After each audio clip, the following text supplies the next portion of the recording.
Então, o CNPJ ele é muito mais do que o CNPJ. Ele é um todo, ele é um organismo. E para cuidar desse organismo, a gente traz a engenharia tributária, que é um ponto importantíssimo, até porque as empresas têm como trabalhar dentro da legalidade, dentro da legislação, porém pagando o menor que for possível, menos imposto que for possível. E para isso é necessário uma contabilidade ou um planejamento tributário sempre customizado, nunca padrão. Esse foi um trecho da nossa conversa com Luciana Ribeiro, da Slot Gestão de Valores. Sejam bem-vindos ao 8º episódio do Empreendedorismo Raiz Podcast, que, como sempre, tem dicas importantíssimas para você que está empreendendo. Siga-nos agora mesmo no Instagram, Empreendedorismo Raiz Podcast. Comportamento, liderança, mercado, vendas, finanças. Um papo reto com quem faz e tem resultados. Empreendedorismo Raiz, o podcast onde a gente te entende. Com Paulo Patovilla, Ricardo Pesati e seus convidados. Olá, empreendedor, olá, empreendedora. Começando aqui mais um episódio do Empreendedorismo Raiz, o podcast onde a gente te entende. Te entende quando você quer crescer, quando você tem dificuldade, quando você está indo bem. E sempre tem dicas e pessoas incríveis aí para poder compartilhar a experiência com todo mundo aqui. Eu, Paulo Patovilla, e meu amigo Ricardo Pesati, estamos aqui com o nosso 8º episódio do podcast. E aí, doutor Pesati, quem nós vamos ter para a nossa noite especial de hoje? Boa noite, Paulo. Hoje nós temos a nossa convidada, a Luciana Ribeiro. Ela cuida há bastante tempo já da empresa, chama Slot, e a empresa dela é especializada em engenharia tributária. Vamos conversar com ela. Boa noite, Luciana. Tudo bem? Seja bem-vinda. Obrigada, boa noite, Ricardo. Boa noite, Paulo. Obrigado pelo convite. Prazer enorme estar aqui nesse 8º capítulo, episódio do Empreendedorismo Raiz, que tem como tema e como atratividade essa coisa tão bacana que é falar o que está por trás da literatura do empreendedorismo, né? Será um prazer. Lu, você foi apresentada como tendo o escritório Slot, que trabalha com a parte de reengenharia tributária. Mas eu, por te conhecer e também já fazer uma série de trabalhos contigo lá na Slot, sei que vocês são muito mais do que simplesmente reengenharia tributária. Tem vários segmentos ali dentro, desde contabilidade até essa parte tributária aí mais pesada, como projetos também, né? Conta um pouquinho dessa jornada, né? Já dando um briefing aqui, que a Luciana tem a Slot há 32 anos. A Slot Gestão de Valores é uma empresa que a gente trabalha em busca de deixar o CNPJ o mais saudável possível. A gente entende que um CNPJ saudável, ele cuida não só dele, mas do todo em torno. Então, ele gera uma cadeia de saúde, ele gera fornecedores bem remunerados, a parte de funcionários, a parte social fica bem estruturada, porque uma empresa saudável, ela paga os funcionários em dia, ela paga rescisão, férias, ela verifica benefícios, ela respeita o colaborador, ela paga a sua cadeia de fornecedores com segurança, ela gera empregos, ela gera o entorno dela, porque o CNPJ ele contrata por perto, ele gera saúde por perto. Então, o CNPJ ele é muito mais do que o CNPJ. Ele é um todo, ele é um organismo. E para cuidar desse organismo, a gente traz a engenharia tributária, que é um ponto importantíssimo, até porque as empresas têm como trabalhar dentro da legalidade, dentro da legislação, porém pagando o menor que for possível, menos imposto que for possível. E para isso é necessário uma contabilidade ou um planejamento tributário sempre customizado, nunca padrão, né? A gente vê muita empresa que vai, contabilidades grandes e estruturas grandes, às vezes até vindo do próprio empresário, o pedido, Paulo, onde eles pedem, por exemplo, eu sou gráfica, eu quero ser trabalhado como gráfica, eu sou padaria, eu quero ser trabalhado como padaria. E cada um tem o seu comportamento, cada um depende da sua análise. É isso que a gente faz com muito critério. E a gente faz também o BPO financeiro, a gente faz a terceirização financeira para as empresas. É um outro ponto importante, porque geralmente a empresa, enquanto ela não é tão grande, ela faz o departamento financeiro dela com alguém de confiança. Então, é meu marido, é minha mulher, é minha tia, é minha mãe. E aí a gente até brinca que ela tem um assaltante passivo, né? Porque na hora que ela tem uma pessoa tomando decisões do financeiro que não é apta para aquilo, ela toma decisões erradas e causa danos tanto quanto uma pessoa que estivesse roubando de fato faria. Então, assim, não tem esse critério de segurança hoje em dia, e sim um critério de expertise mesmo, de competência. E a gente desenvolve toda a parte contábil, departamento fiscal, departamento contábil, legalização, departamento pessoal, recursos humanos, sempre com o objetivo de deixar o CNPJ o mais saudável possível. Muito bom, Luciana. A gente sempre com os entrevistados aqui, nossos convidados, a gente às vezes vai para um lado que não é tão esperado.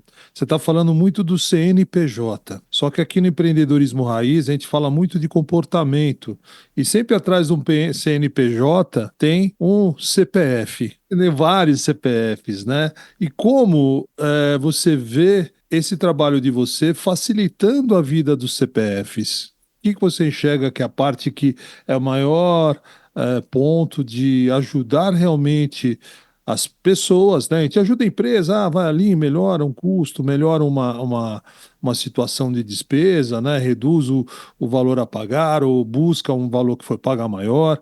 Enfim, isso é bem, entra numa planilha ali de mais e menos.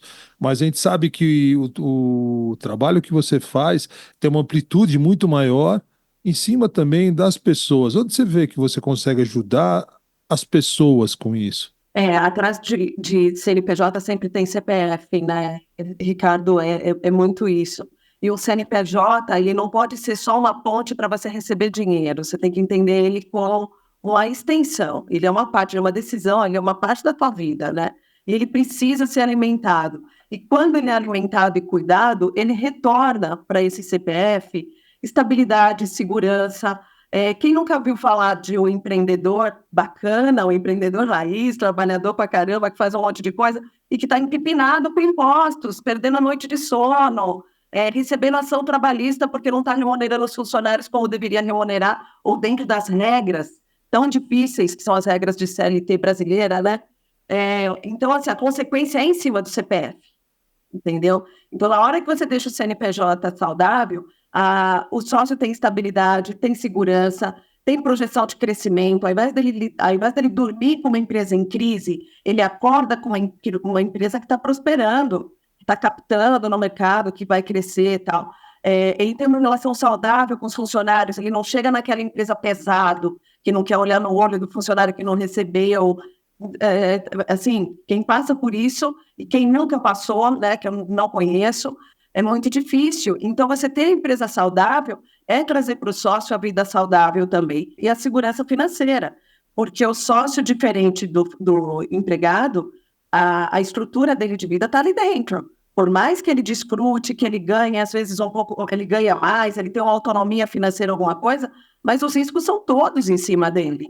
Então, de repente, quando nada dá certo, o colaborador vai para um outro emprego. O sócio perde todo o patrimônio e vai administrar uma falência, às vezes, por uma vida inteira. Então, tem muito a ver, sim. Nossa, e eu fiquei também assim, gostei muito de ouvir, né? Quando você fala assim, poxa, eu quero deixar CNPJs mais saudáveis, né? Porque é isso, traz essa tranquilidade maior pro CPF que está por trás dele, né?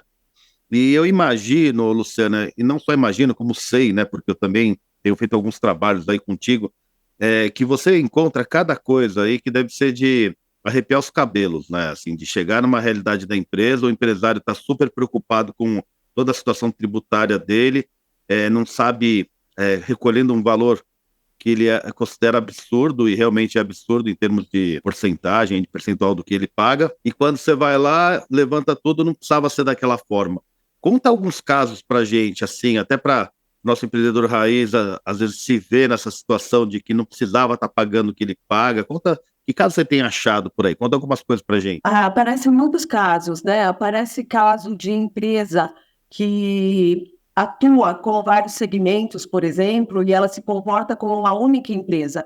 Então, ela, ao fazer um CNPJ só, o que seria o comportamento de um grupo, por exemplo, e ela não dividir a atividade dela, os segmentos que estão dentro dela, em diversos CNPJs, ela pega todo o impacto tributário. Então, ela perde os benefícios que ela teria de cada segmento, ficando num único cenário, e ela deixa de desfrutar as melhores condições, até do que um segmento talvez fosse custo para o outro, ou fosse gerador de renda para o outro.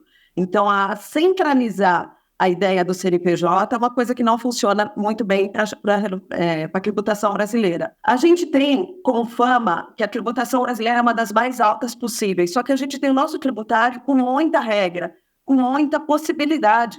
Então, se a gente não estuda cada caso e desenvolve o melhor caminho para aquela empresa, a gente acaba caindo no mais alto mesmo, acaba indo lá para 18% para cima, o que não precisa numa regra de fato, né? Hoje em dia a gente tem uma série de casos, mas eu vou lembrar de um cliente, recentemente, que ele, desesperado, não estava aguentando os custos tributários que ele estava tendo, não dava conta de pagar acima de 20% de impostos numa atividade de prestação de serviços, inclusive uma atividade de prestação de serviço ligada ao turismo. E o que ele fez? Ele optou por montar uma empresa do Simples e faturar somente 1/3 do faturamento dele, quer dizer, trabalhar com 2/3 na sonegação, que é um absurdo, porque você vai trabalhar durante quase 5 anos, às vezes, conseguindo sucesso em cima disso. Só que na última hora, a Receita, que já tem a informação de tudo isso, até porque tudo é informação que passa pelo Bacen, passa pelo banco e é disponibilizado para a Receita Federal. Então, na última hora, ela vai e notifica esse cliente para apresentar tudo que ele passou 4 anos e meio achando que ele estava escondendo. E quando vem uma cobrança dessa, Paulo, vem com 150% de multijuros, quer dizer, aí quebra, né? Então, esse cara fez o quê? Ele tinha um faturamento lá de, por exemplo, 3 milhões, ele estava declarando 1 milhão e pagando 13% por esse 1 milhão, que na prestação de serviço dele é uma alíquota completamente alta. Então, se ele estivesse declarando tudo e ele separasse o ramo do turismo dele com a parte de hospedagem numa empresa, o restaurante em outra empresa, é uma coisa que pode, é permitido. A legislação permite, ela não força que você coloque todas as suas atividades no mesmo CNPJ. Então, ele poderia ter a parte de restaurante para um lado, as atividades turísticas por outro, o passeio, a hospedagem para outro. Só dele ter feito isso, o mesmo volume que ele está pagando hoje de impostos, e dentro da regularização, com tudo legalizado, tá? O que ele está pagando hoje para regularizar somente 1/3 do faturamento dele, ele estaria com 100% regularizado, ele não teria risco nenhum com essa sonegação, entendeu?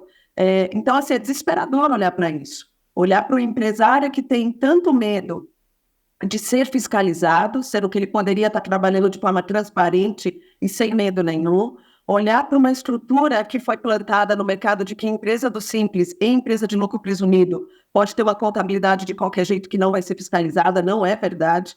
Os 3 regimes tributários que nós temos são fiscalizados com o mesmo rigor e alimentam o sistema financeiro e o sistema tributário com as mesmas informações, com a mesma base.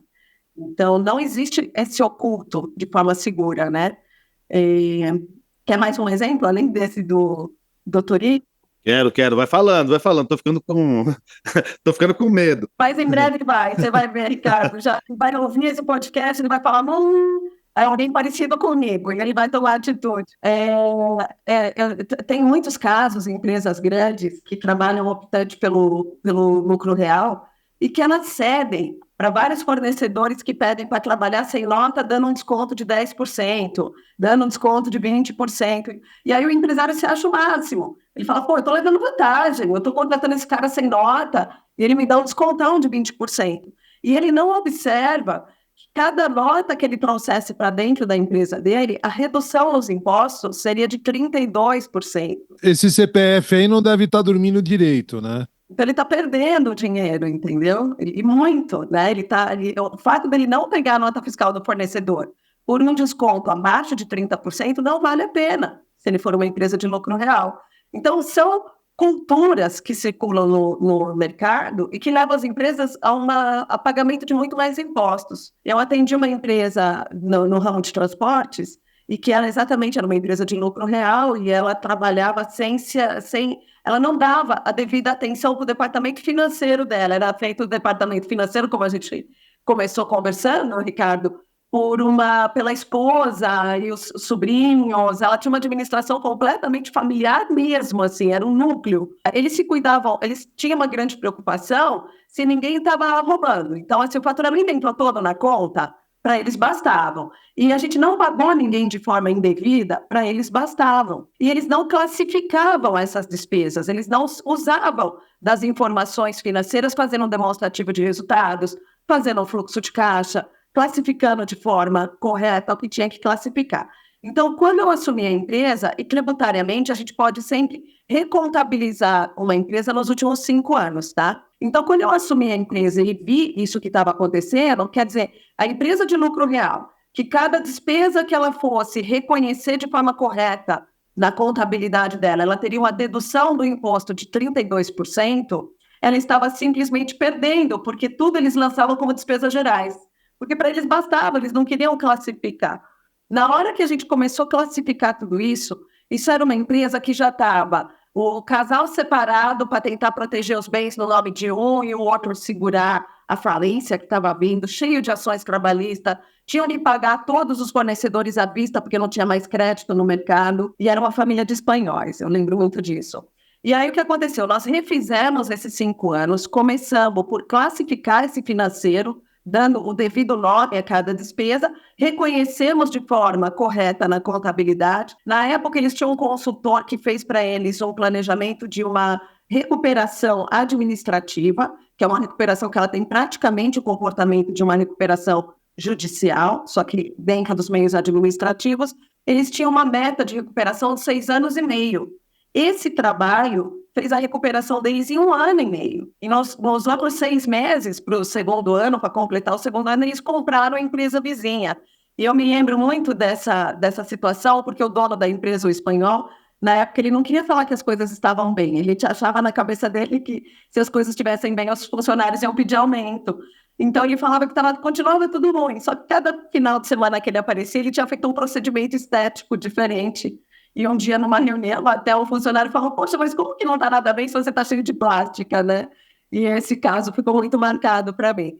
E realmente a empresa estava muito bem. E o funcionário sentiu, por algum lugar ele sentiu. Me surgiu uma dúvida aqui, mas não é uma dúvida, é uma curiosidade que eu sempre tive, assim, que eu vejo muito por aí. Por que tanta resistência ao lucro real? Cultura, Paulo, cultura. De um tempo antigo para cá, você tinha uma impressão de que as empresas de lucro real eram mais fiscalizadas, porque elas tinham, de fato, uma contabilidade diferenciada, elas detalhavam o comportamento dela, e uma empresa de lucro presumido, na época, não era necessário fazer isso, nem existia Simples, tá? Não era necessário fazer isso, então você ocultava muita informação.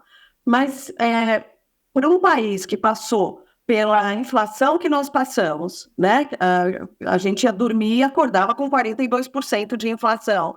E tivemos todos os sistemas que nós tivemos, de corta-moeda, muda-moeda, todo esse sistema, fez do Brasil um dos melhores sistemas bancários do mundo, um dos melhores sistemas financeiros. Nós temos PIX, nenhum outro lugar do mundo tem PIX, né? Então, nosso próprio sistema financeiro hoje, ele já envia para o governo todas as informações, não tem essa mudança. Você não está mais exposto ou menos exposto por ser lucro real, é simplesmente cultura.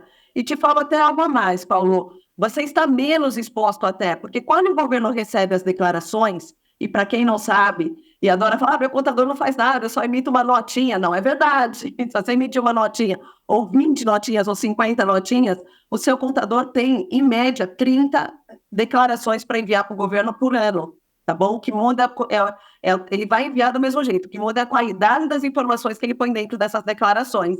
Então, o fato das declarações irem para o governo pela mão dos contadores, ele está, na verdade, casando a informação que o governo já tinha. Então, o governo ele enxerga o teu sistema financeiro interno, mesmo que você ache que não, ele está enxergando, a menos que você não circule por banco, mas todo o sistema bancário é visto pelo governo, e quando você manda a declaração, você só casa, você só justifica para ele a informação. Então, se você tem uma contabilidade bem feita, você está dando informações razoáveis, coerentes, você está evitando inconsistência, que é o que faz o governo vir te procurar, bater na sua porta e perguntar o que foi aquilo outro. Então, o lucro real não te expõe mais, ele te expõe até menos. E só completando, os outros 2 regimes, que é o lucro presumido e o Simples Nacional, exigem a mesma contabilização. Se você é um empresário que recebe distribuição de lucros, a tua empresa tem que ter a mesma contabilização de uma empresa de lucro real. Não pode ter diferença. A pergunta que eu ia fazer, Luciano, é a seguinte. Hoje, né? Vamos sendo prático, né? Por trás ali do manual escrito.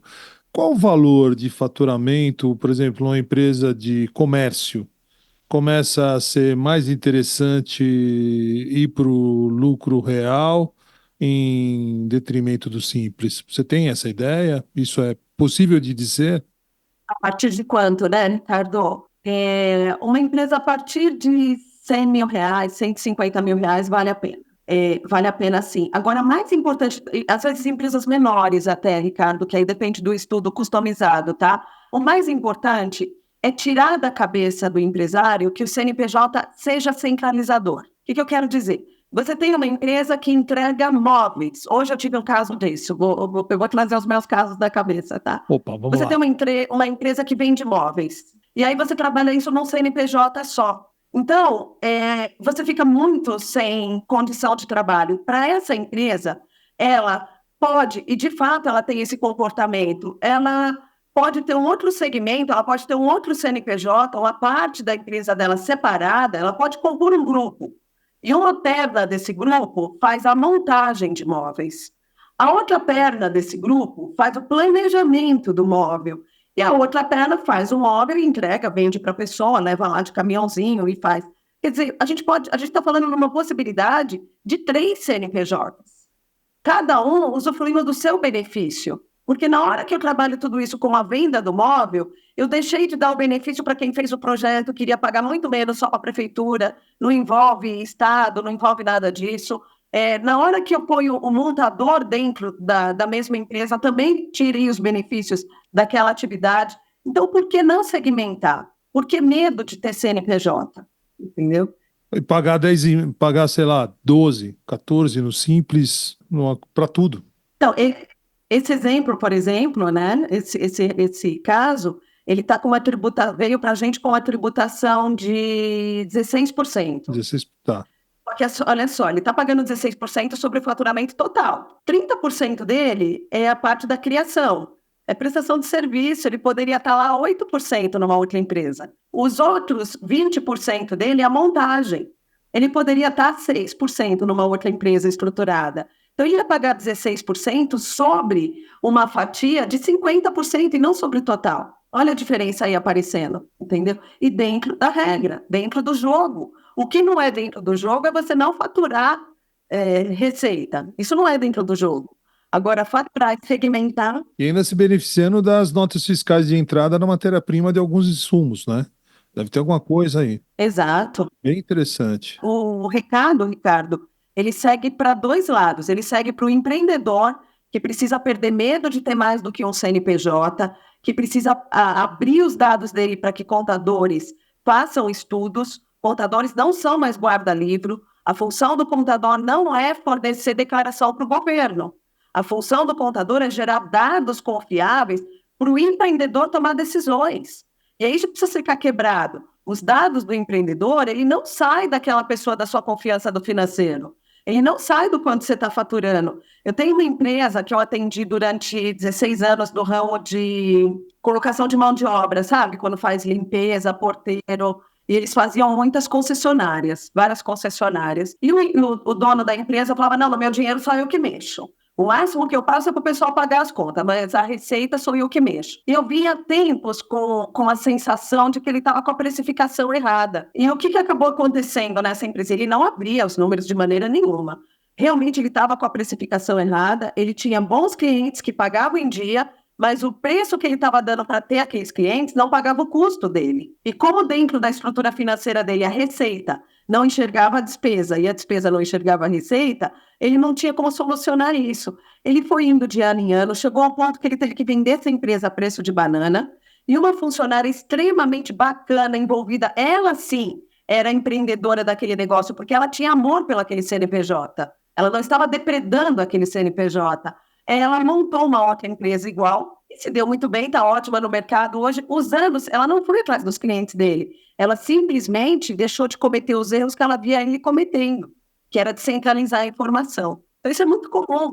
E só um complemento, Paulo, e uma outra pessoa que precisa perder o medo de fazer estudos customizados para indicar para os seus clientes o melhor padrão tributário que ele deva seguir é o contador. que ele tem que lembrar que ele não é um guarda-livre, ele é um consultor contábil, ele é uma das partes importantes na cabeça, no tripé dessa empresa, desse CNPJ. Uma vez, numa reunião que a gente teve, até de um cliente aí que eu indiquei para um trabalho seu e eu estava presente, saiu uma conversa onde você trouxe assim, o empresário, ele é livre para escolher o regime tributário que ele quiser, o simples, o presumido, o lucro real. Ele é livre para estar bem assessorado ou mal assessorado, ele é livre para contratar um contador bom, ou fingir que paga e fingir que tem esse serviço ou não. Ou ele é livre para montar um grupo econômico ou ficar só num CNPJ, como você está trazendo.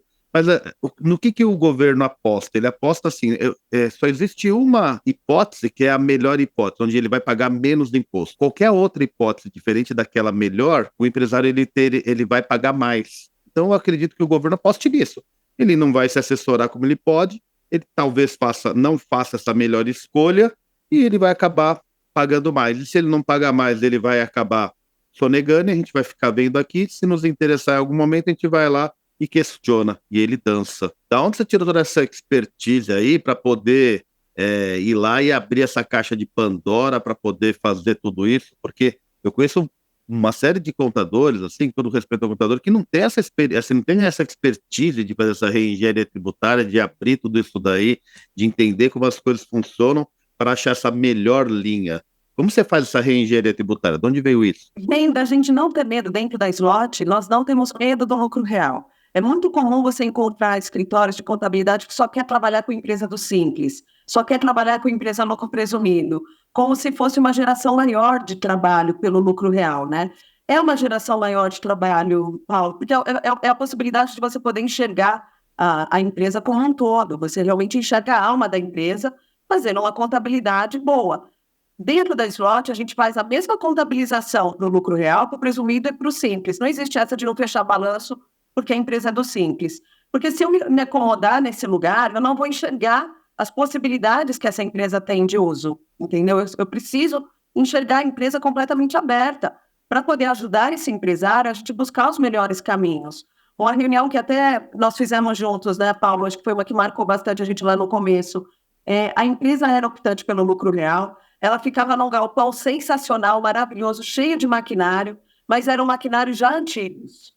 Batendo o olho, a gente via que eram maquinários com mais de 10 anos. E quando eu fui fazer o estudo dela para ver qual o melhor cenário para ela, a primeira coisa que veio aos olhos foi que a depreciação daquele maquinário todo já havia acontecido. Então, a depreciação, Ricardo, ela gera para a gente uma dedução de imposto igualzinho às despesas. Igual você deduz a matéria-prima, você deduz tudo isso, a depreciação é um desses elementos, né? E aí ela estava num galpão magnífico e eu olhava no balanço e eu não via aquele galpão. Então, qual foi uma das primeiras atitudes que nós fizemos com essa empresa e deu muito certo, deu muito sucesso? Chamei um perito contábil, porque ele que tem o poder público para fazer isso, né?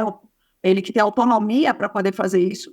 Ele levantou toda a valorização desse ativo, tanto do maquinário que já tinha sido depreciado mais do que 10 anos e, portanto, não estava sendo utilizado, quanto do galpão que não estava nem reconhecido para a empresa.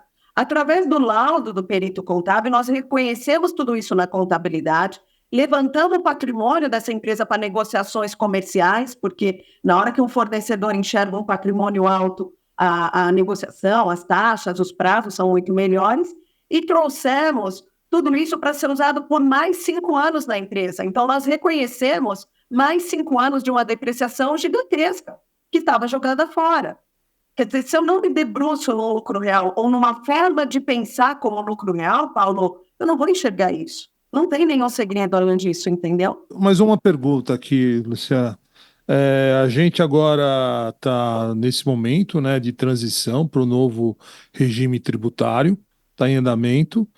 E fica essa questão que muita gente não sabe. Eu mesmo também não estou muito a par, não é a minha expertise. Como que é essa transição? Como que vai ser? E no lucro real? Que basicamente com o IVA vai ser quase tudo um lucro real, né? Mas como que vai ser essa transição? Quanto tempo ainda tem? Como que vai acontecer isso? Olha, nós temos um tempinho para fazer o estudo de todo mundo, né? Durante o ano de 2025. Que é o ano que ele começa um ponto ou outro, entra a parte da transferência de bens, entra a parte de herança, entra a distribuição de lucro, já começa a ser tributada, mas ainda não entram os novos regimes. O regime do lucro real, o regime do lucro presumido e o regime do simples, eles estão preservados, eles vão continuar. O que muda é que, de uma forma muito inteligente, qualquer coisa que você adquira sem pegar nota fiscal deixa de valer a pena porque você que vai pagar aquele imposto. Então, a cadeia foi invertida, tá? Eu faço a minha apuração de impostos, eu tenho agora o ano de 25, como eu falei, para levantar o estudo e mostrar para o governo qual é o meu comportamento tributário. Então, eu tenho que apresentar para o governo que, olha, o meu comportamento vai gerar 12% de imposto, o outro comportamento vai gerar 15%, o outro cada um o seu. Por quê? Porque esses impostos serão praticamente retidos. A diferença está que eu vou oferecer o meu faturamento para uma tributação, que o governo já vem e pega esse dinheiro do meu imposto, conforme eu mostrei. Se eu não mostrei, não provei que eu tenho um comportamento menor, ele já pega os 26%, que é o que a princípio está sendo estipulado. Porém, Ricardo, do outro lado, conforme eu vou adquirindo, comprando, contratando, eu já tenho crédito creditado para mim também. Com toda a despesa que você tem, o imposto incluso vai entrar como receita contra esses 26% que a empresa pagará. Então, o que acontece? Eu vou ter na minha conta bancária saindo 26% se eu não ofereci uma tributação menor, concorda?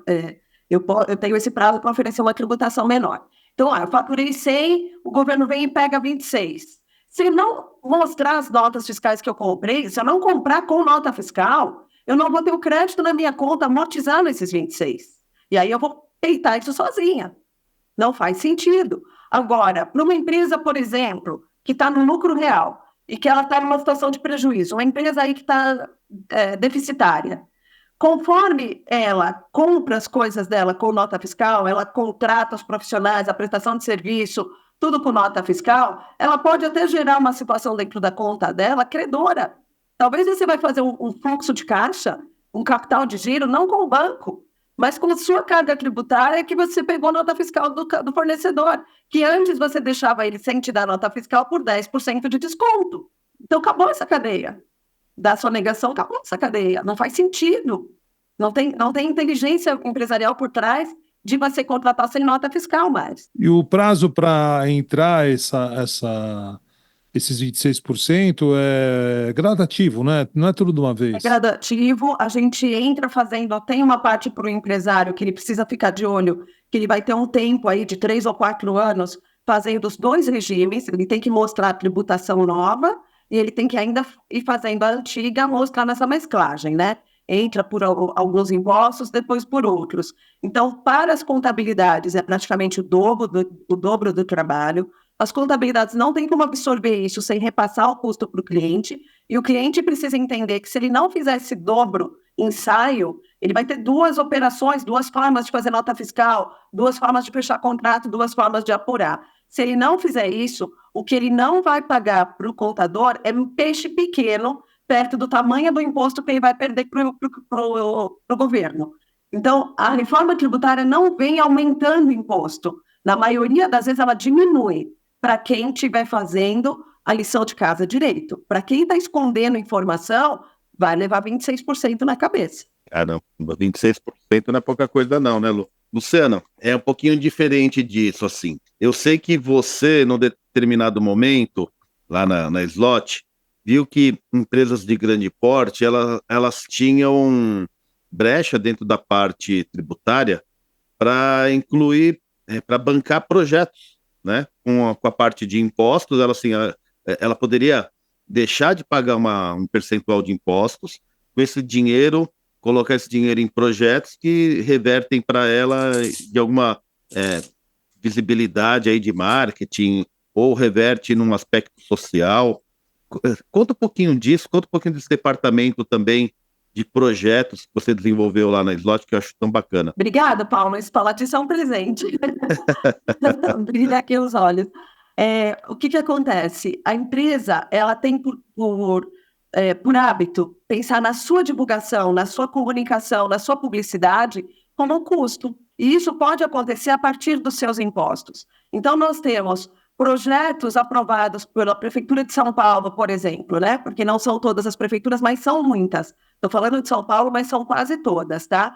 Que o empresário pode patrocinar o projeto com 20% do IPTU dele. Quer dizer, você já paga IPTU. Não tem E, aliás, para o IPTU não é só o empresário, tá? Pessoa física também. A gente tem projetos que eles são custeados, e quando eu falo em projeto, um projeto cultural, ele vai voltar ao marketing para a empresa, né? Quando você patrocina, lembra que você está divulgando a sua marca.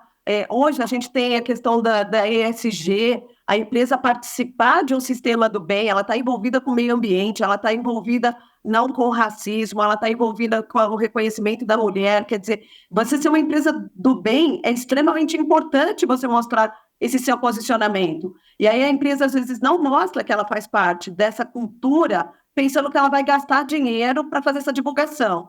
Ela pode patrocinar um projeto desse, os funcionários podem patrocinar, os sócios, os envolvidos podem doar 20% do IPTU e fazer parte de projetos culturais da cidade de São Paulo, por exemplo. O ICMS, que todo mundo paga, tirando as empresas do Simples, tá? O ICMS seria para empresas de lucro presumido e lucro real, 3% deles pode ser doado para o esporte ou para a cultura. O imposto de renda que as empresas lucro real, aí é somente a empresa de lucro real, o imposto de renda sem o adicional, que ele representa 15% do lucro, esse valor pode ser doado 4% para a cultura.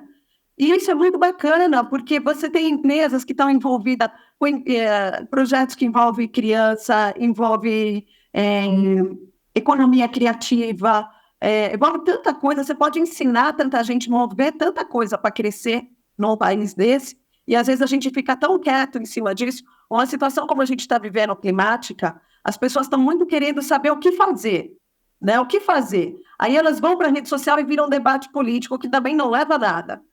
Só viram uma inimizade, só viram estresse, é mais gente na fila lá do hospital porque vai quase infartar de nervoso. Não precisa. Doa parte do seu imposto para um projeto que está fazendo por onde? Que está envolvido com o clima, que está envolvido com o meio ambiente, que está envolvido com a sustentabilidade. É muito legal isso, e o empresário brasileiro ainda não faz com tanto volume. Quando a gente fala em patrocínio por lei de incentivo, as pessoas pensam em empresas gigantes, e não é isso. Qualquer empresa pode fazer, todas elas. Tem a serotonina, que é uma enzima, ela vem de, muitas vezes, após fazer esporte, né, que vem da endorfina, ela vem de tomar sol, e ela vem também de fazer o bem ao outro. Quando você faz o bem ao outro, você gera serotonina. Então imagina ali um negócio que só de você olhar para aquele balanço e saber que você está ajudando alguém, você está ajudando um atleta, você está ajudando uma ação social, que você está ajudando alguém a se desenvolver. E era uma parte de imposto que você ia pagar, né? Uma coisa que talvez te desse ali uma dor de cabeça, quando você olha para o imposto, vai te dar prazer. Olha que oportunidade bacana aí de fazer o bem e ficar feliz ainda com isso, gerar serotonina. E além da questão ajuda, né, Ricardo?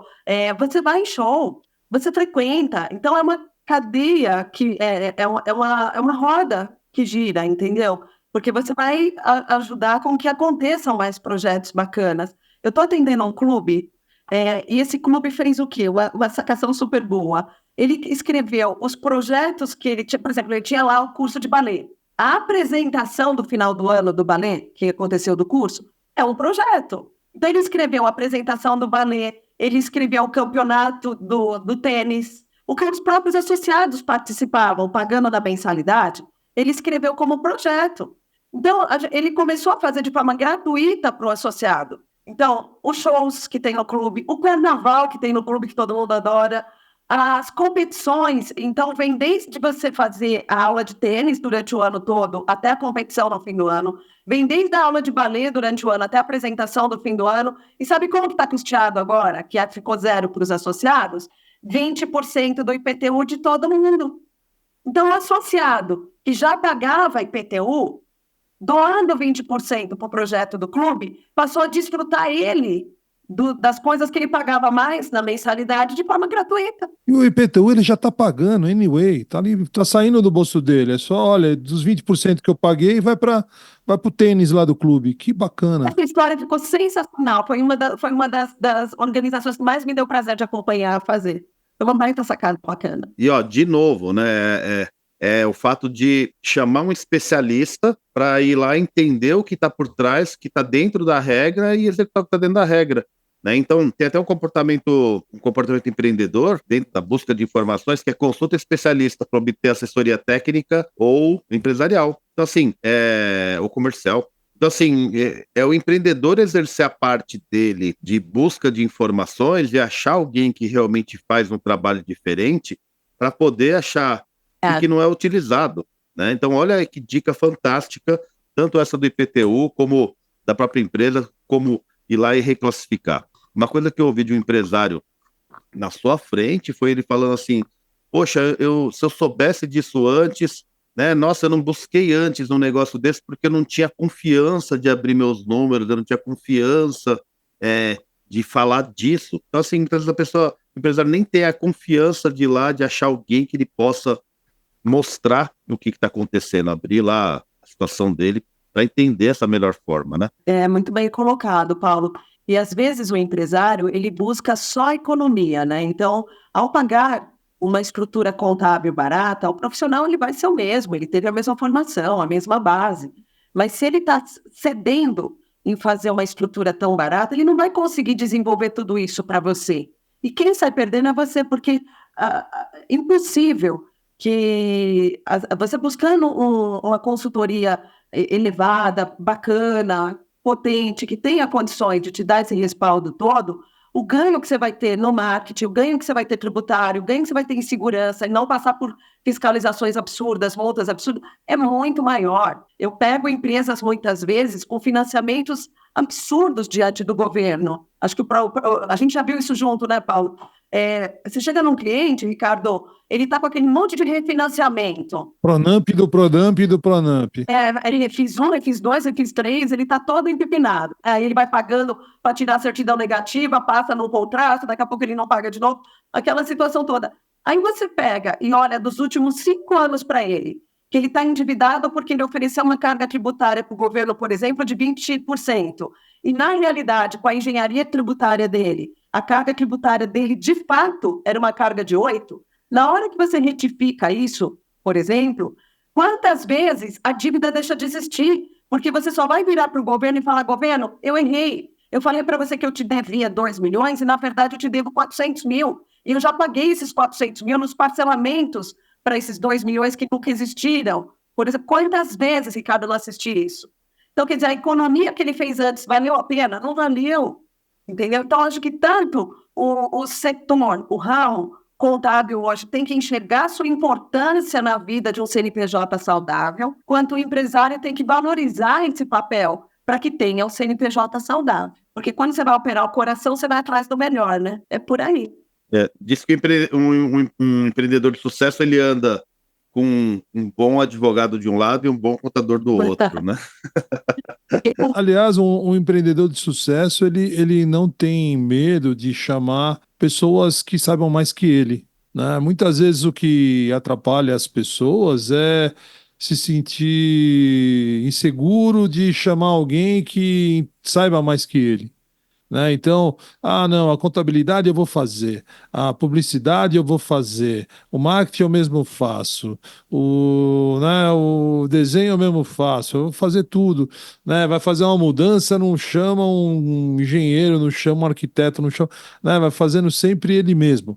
Ok, às vezes não tem, está crescendo ali, está começando, os recursos são escassos, a gente faz mesmo do jeito que dá. Só que quando começa a ficar mais estruturado, começa a ficar maior, e você quer realmente ser uma empresa grande, uma empresa de sucesso, é necessário chamar especialistas, né? Então, é alguém na área de marketing, alguém na área de finanças, alguém na área de TI, né? Alguém na área de comunicação, gestão de RH. E você não precisa hoje, muitas vezes, ter lá contratar um maior tributarista para trabalhar como CLT para você. Você pode chamar a Luciana lá e no serviço de BPO você terceiriza uma parte.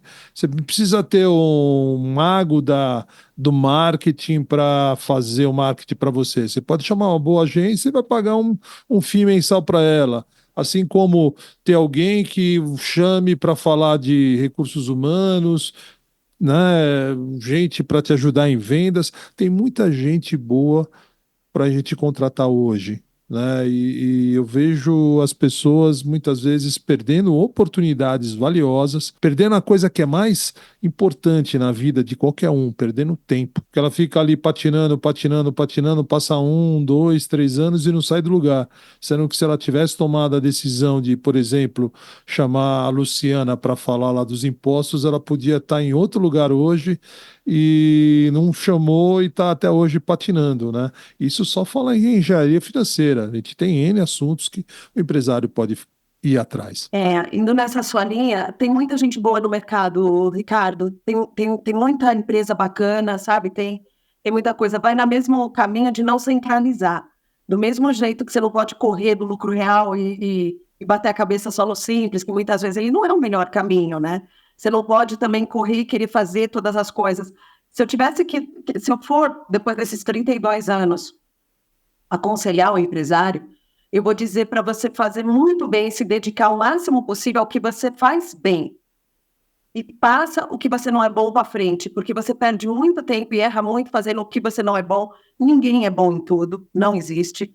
Eu chego em muita empresa que eu queria ver o cara a abrir o negócio dele, o cara, a mulher, a abrir o negócio dele, pegou o selfie, aquele amor que a pessoa tinha por uma determinada coisa, ela hoje não consegue nem chegar perto daquilo, porque ela está tão envolvida fazendo as coisas que ela não domina, legal? Então, quer dizer, a empresa está toda em crise e o ponto forte, que é o que o cara é um expert, está abandonado. Não faz sentido. Então, canaliza o tempo no que você é bom e terceiriza o que você não é tão bom assim numa boa. Deixa quem sabe fazer que tome conta do negócio. Eu queria aproveitar essa sua fala para pedir também algumas dicas aí para o nosso empreendedor raiz, porque você está há 32 anos no mercado. Eu sei que você começou pequenininha, né? Teve suas filhas, as filhinhas vinham junto com você lá no começo e tal, e hoje está com uma super de um escritório incrível aí, e você está com clientes enormes, muita gente e tal. Por quê? Porque você tem equipe. Fala um pouquinho, como é que você consegue manter uma equipe, alimentar uma equipe? Como é que é isso para você?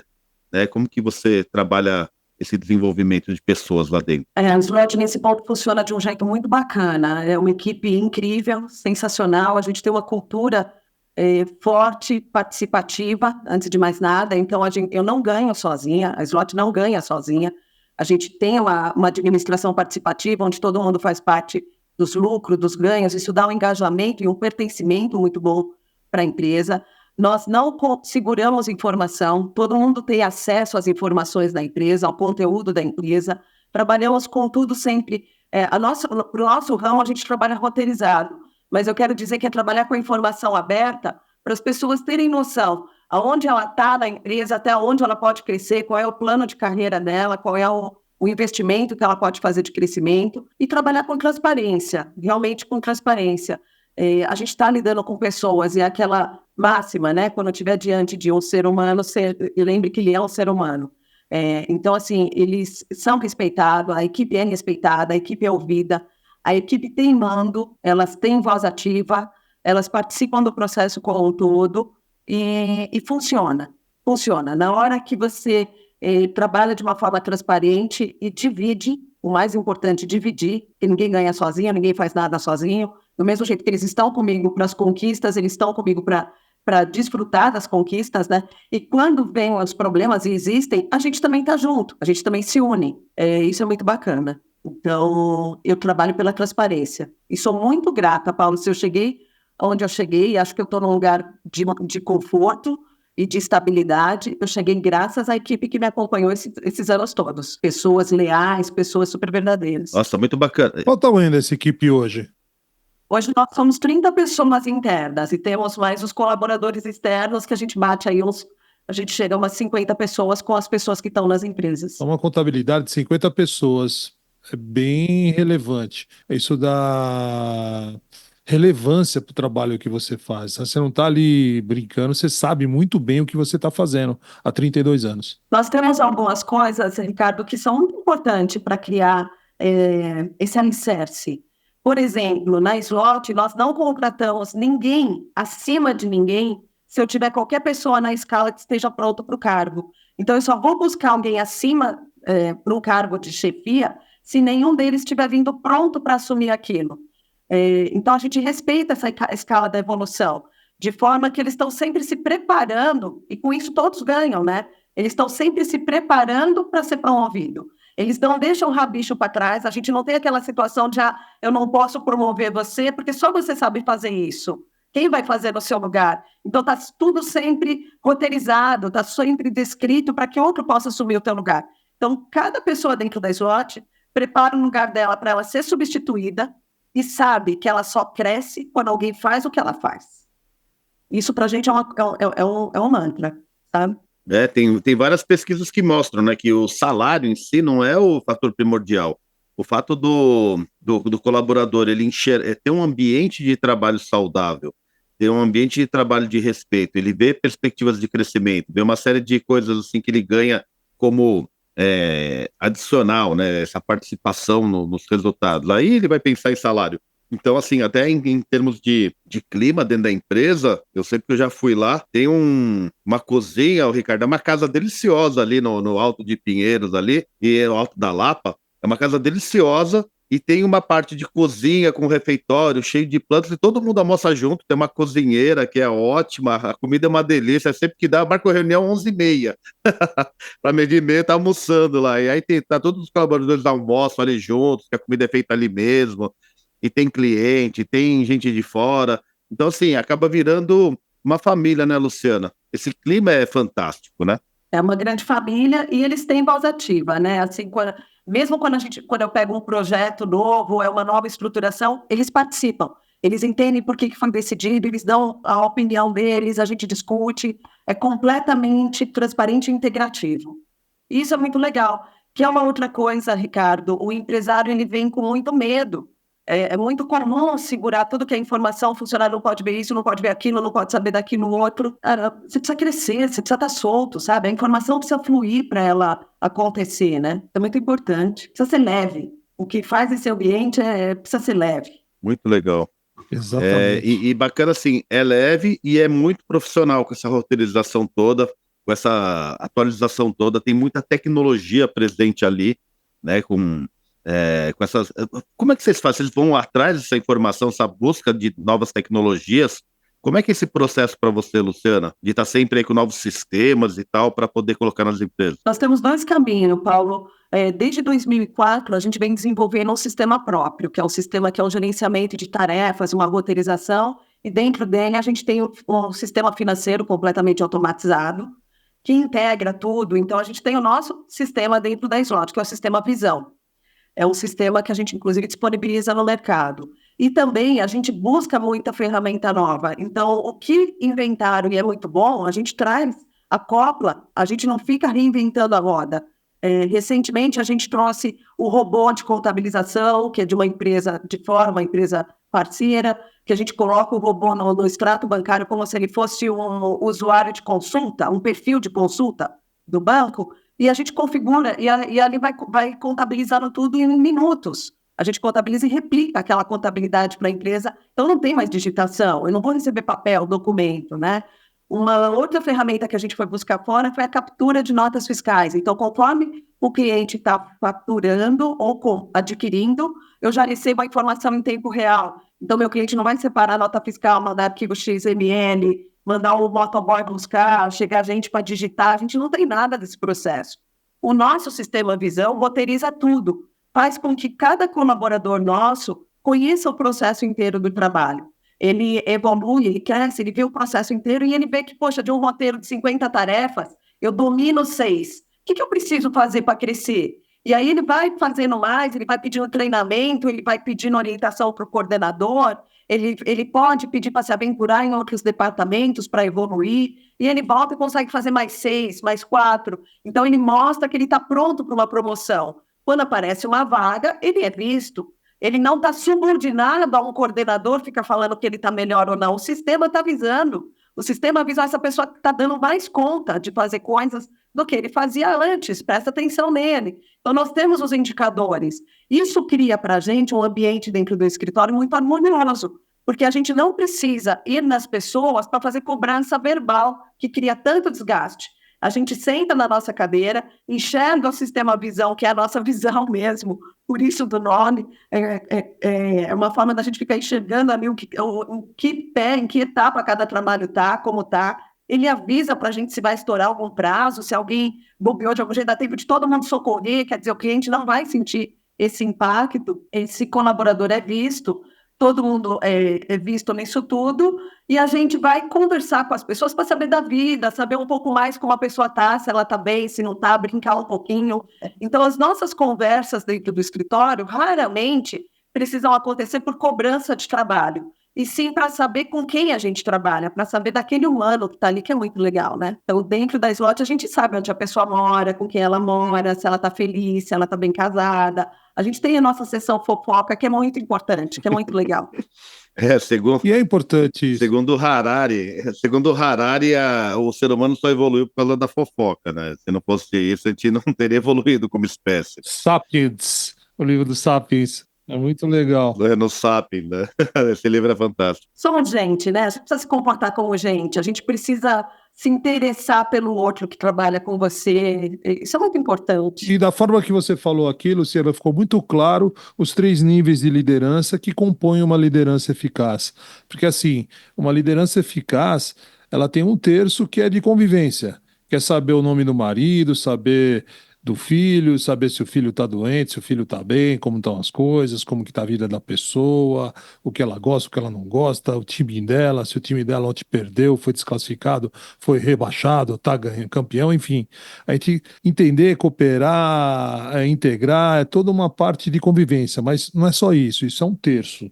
O outro terço é o que o visão, você está falando ali, de ter a parte de racional, né, que a gente chama da parte persuasiva, que é assim, olha, as funções são essas, o que você tem que fazer é desse jeito, é aqui que faz, esse botão que aperta, é assim que contabiliza, assim que você recebe, assim que você lida com a informação, blá, blá, blá, blá, toda a parte de competência que gera competência do colaborador. E 1/3, que fica muito claro que você tem também, é a liderança, né? Tem uma hora que fala, não, ok, é assim, porque é assim que nós combinamos todos e isso é a regra que a gente colocou. Só que quando você tem bem feitas as 2 partes de baixo, essa terceira parte de liderança quase não aparece, porque a coisa anda sozinha. Você raramente tem que ir lá e mostrar o crachá de chefe, de dona da empresa, de gestora, de presidente, né? Você fala, você só olha e a coisa vai andando tranquila, né? No último caso, você entra na função de autoridade, mas autoridade não é muito necessário quando as 2 de baixo são muito bem feitas, de convivência e de racional de persuasão. Deixa eu só fazer um parênteses aqui. Isso que o Ricardo está trazendo são aquelas bases, aquela tríade que um tal de Márcio Moroni desenvolveu, da liderança assertiva, né? E por acaso o Dr. Márcio Moroni faz um trabalho fantástico lá na Slot, inclusive. Ah, muito bem, muito bem. Sensacional, sensacional. Ele vai lá e já virou um parceirão da Luciana, ela já capturou o Moroni, já desenvolveu um baita de um produto junto com ele para colocar em empresas, para ajudar as empresas também a fazer uma reestruturação. Bora. Aliás, Ricardo, vamos convidar o Moroni para... Ótimo, exatamente. Falar dessa liderança assertiva dele aqui no podcast. Funciona. Nossa, acho que é um tema incrível para ajudar nessa parte de liderança que você trouxe tão bem, que olha, funciona, né? E a Luciana já capturou o Moroni, já fez um produto com ele, já está colocando em empresa, essa menina é ligeira. Eu seduzi o Moroni de um jeito muito fácil, eu levei ele ao refeitório. Então, foi muito fácil esse processo. E o Moroni realmente tem um trabalho sensacional. Desde quando a gente começou a utilizar traço de perfil, né, que o Moroni desenvolve, que é sensacional, nós começamos a realocar nossos colaboradores de forma correta. E isso foi muito importante, Ricardo, porque a gente perdia, você tinha gap em cima de pessoas. A pessoa desenvolve bem o papel dela, mas não é a melhor dela. Então, quando a gente percebeu o perfil de cada um, nós realocamos e ficou sensacional. A empresa ganhou uma harmonia muito grande. Então, eu estou de olho no Moroni para virar um produto, sim, com certeza. Eu sempre trago esse produto do Moroni porque eu acho sensacional. Um grande abraço, Moroni. E assim, o empreendedor que está começando ali, ele precisa saber disso, que é um terço, um terço, um terço. A gente vê muita gente que fica só lá em cima, né? Fica só na autoridade e não passa, não está tão preocupado com a parte do racional, da persuasão e não está nem aí para convivência. Espana. O povo espana, vai embora, não fica ninguém. Se você ficar só embaixo ali na convivência e não tiver autoridade, o povo monta em cima e vira uma bagunça. Se você ficar muito focado só no meio, não, porque olha, é assim a regra, temos ninguém te escuta, é chato pra caramba. Então, quando funciona? Quando você equilibra as três partes: a parte de convivência, a parte de persuasão e a parte de liderança. Isso é o básico, né? Isso aí a gente dá para aprofundar muito. O trabalho que o Moroni faz é muito além disso, mas para quem está ouvindo aqui e nunca teve contato com esse produto, já é uma informação bem interessante para ir pensando no dia a dia se está olhando essas três dimensões. Onde eu contrato, passando pelo Moroni, avaliando, e a minha aprovação de experiência, ela é muito ligada à conversa com ele, à análise dele, porque eu coloco essa pessoa no meu melhor lugar. Bom para mim, bom para ela vai ter o melhor crescimento e eu vou desfrutar do melhor que a pessoa tem, né? Isso é bem bacana. E a gente tem essa questão da liderança, dos papéis. Eu acho que uma coisa que você pega muito nas empresas, Ricardo, é liderar punindo, liderar castigando. Então, muitas vezes, o empresário, ele está dificultando a vida do funcionário dele. Ele não olhou para melhores ferramentas, ele não olhou para melhores condições. Recentemente, eu atendi um cliente, voltando aqui nos exemplos, e um departamento financeiro desse cliente me mostrou um trabalho impecável feito em cima de Excel. Maravilhoso, maravilhoso. A inteligência daquela pessoa para desenvolver aquilo foi algo assim, realmente um primor, que fazia muito tempo que eu não via, de verdade. Então, esse empresário está desperdiçando essa inteligência e ele está desperdiçando esse tempo, porque ele poderia usar essa pessoa dentro de uma ferramenta apta e até essa pessoa voando.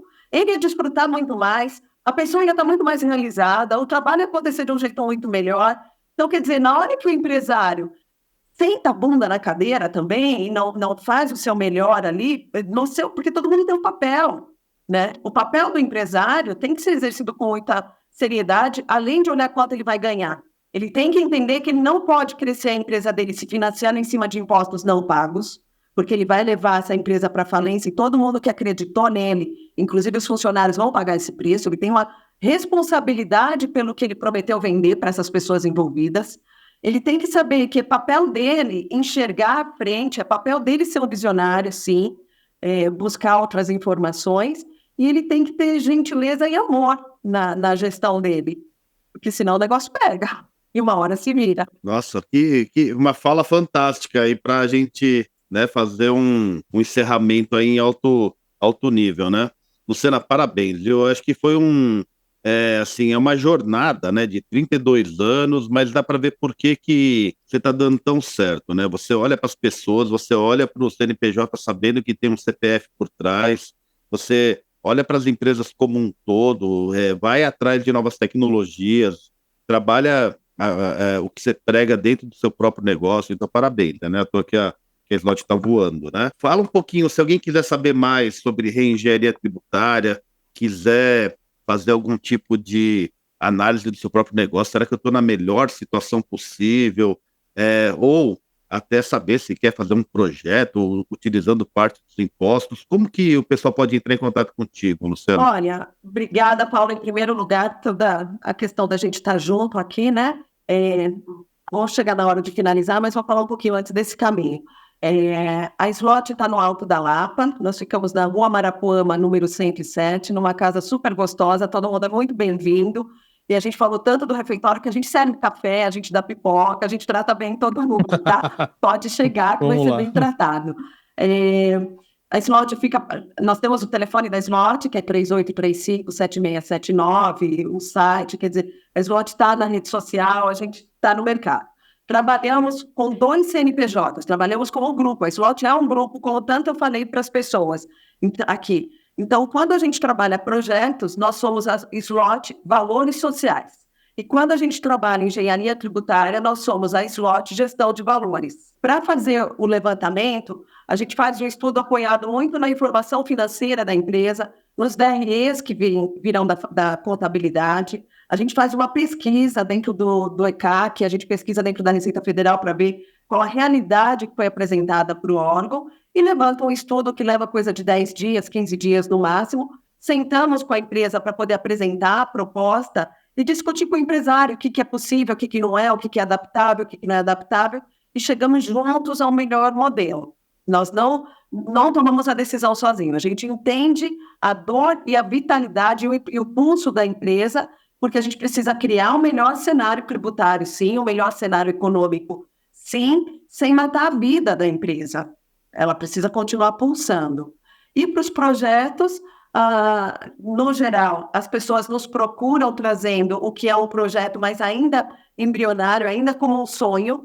Juntos a gente constrói a melhor forma daquele projeto acontecer, até por ter uma sensibilidade do que os patrocinadores estão querendo e até por ter uma sensibilidade do que flui, às vezes, de forma melhor. Muitas vezes a pessoa chega com um projeto, por exemplo, musical maravilhoso, mas faltou ela entender que dentro daquele projeto musical cabe uma oficina para ensinar outras pessoas a música, a expandir aquele conhecimento dela.